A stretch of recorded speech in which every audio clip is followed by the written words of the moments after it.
people today still have the ability to spend. Is it easy? No, we are seeing credit card debt levels break new record highs. We're seeing people dig into their savings, but people still have the ability to spend. Why? Because we saw incomes grow, we saw new jobs be created, which also means that people have more credit worthiness.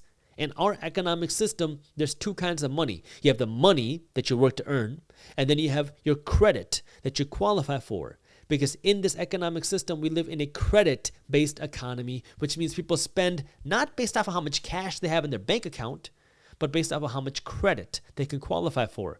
So now if you have $100 in your bank account and your bank is willing to extend you $100 worth of loans, credit cards, or debt, you can have $200 worth of spending power. So over the last couple of years, not only did spending power increase because of more money, but then also credit worthiness skyrocketed because we had low interest rates and higher incomes and more incomes because more people had jobs, which means credit worthiness also boomed, which created more ability for businesses and people to spend. Now, what we're seeing happen today is more and more people are going into debt to continue funding their lifestyles. There's going to be a limit to how much debt people can ultimately rack up, especially considering now that interest rates are significantly higher than before, and the Federal Reserve Bank keeps signaling that they're going to keep working to raise interest rates. So if interest rates keep rising, while debt levels keep rising, you're eventually going to hit a point where people will not be able to continue spending. Now, when will that be? You have a lot of different projections and opinions. Deutsche Bank says that it's going to be towards the end of 2023, around October 2023, when this excess money is going to start dwindling away. And when you start to see that excess money start dwindling away, it's going to be harder for people and businesses to continue spending the way that they were before.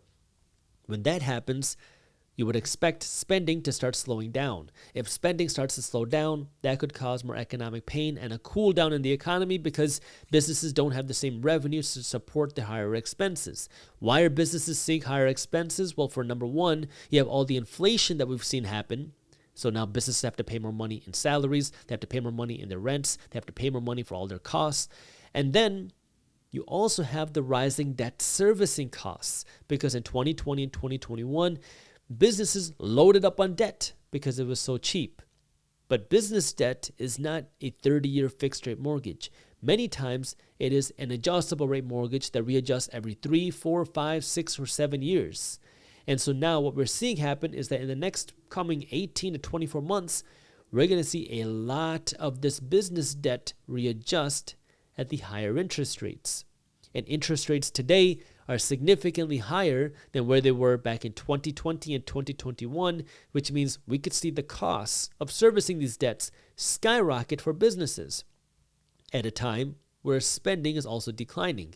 So when people talk about, are we going to see a recession or not? Recessions happen. It's a part of our economic system. It's not a matter of are we going to see a recession or not. The question is really, how bad is it going to be?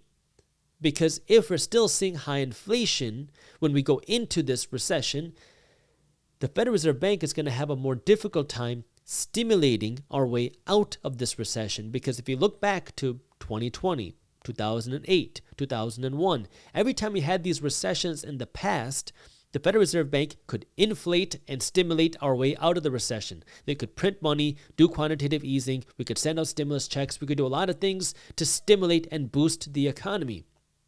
But if you're facing high inflation, that then poses a lot more issues because before 2020, before 2008, before 2001, high inflation wasn't a concern going into the recession.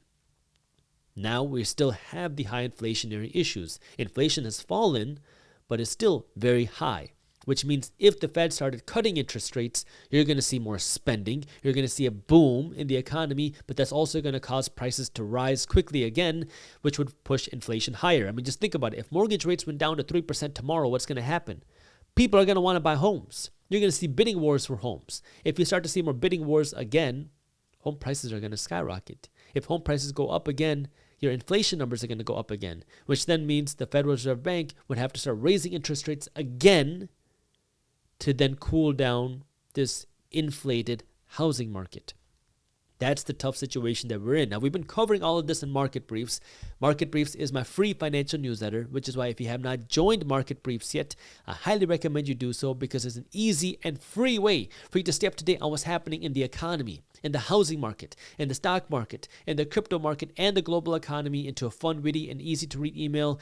If you have not joined Market Briefs yet, you can go to briefs.co/market. That's briefs.co/market. And I also got the link for you down in the description below. If you enjoyed this short clip from my longer videos, here's another clip that I think you'll love. And while you're at it, if you're interested in learning more about how to start generating passive income, our team put together an amazing guide on how to start generating passive income for free. All you got to do is click that button right over there. Thank you for watching. And as always, keep hustling.